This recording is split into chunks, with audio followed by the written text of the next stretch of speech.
Selamat pagi anak-anak.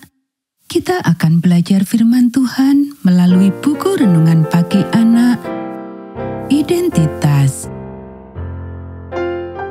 Hari ini tanggal 7 September, judul renungan kita, Kebenaran. Mari kita awali dengan doa. Bapa di surga, kami akan belajar firman Tuhan. Tolong kami supaya kami dapat memahami firman Tuhan. Dalam nama Tuhan Yesus kami berdoa. Amin. Anak-anak, ayat inti renungan pagi kita hari ini diambil dari kitab Keluaran pasal 20 ayat 16. Jangan mengucapkan saksi dusta tentang sesamamu. Beberapa perintah yang telah kami jelajahi tampak sederhana di permukaan, tetapi ternyata lebih dalam dari yang terlihat.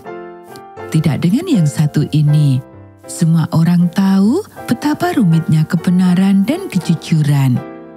Beberapa pertanyaan langsung muncul dengan sendirinya. Apa itu kebohongan? Apakah kebohongan selalu berupa kata-kata? Mungkinkah itu sebuah tindakan? Mungkinkah itu hanya ekspresi wajah?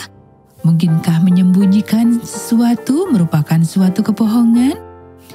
Apakah selalu yang terbaik adalah mengatakan yang tepat apa yang Anda lihat?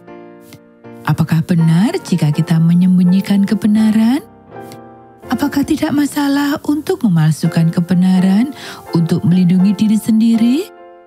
Apakah tidak apa-apa untuk memalsukan kebenaran demi melindungi orang lain?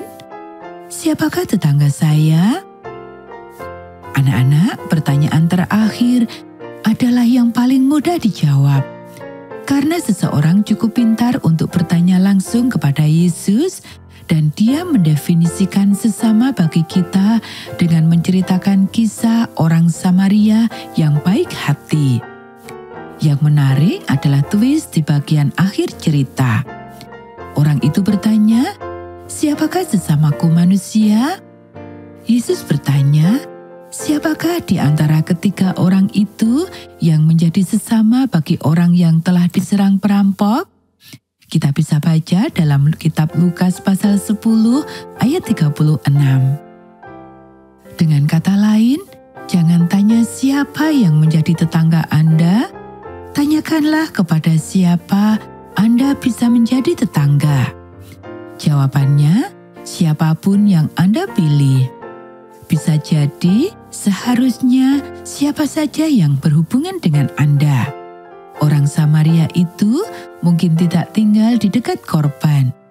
Kemungkinan besar dia tidak pernah melihatnya sebelumnya, dan mungkin tidak akan pernah melihatnya lagi.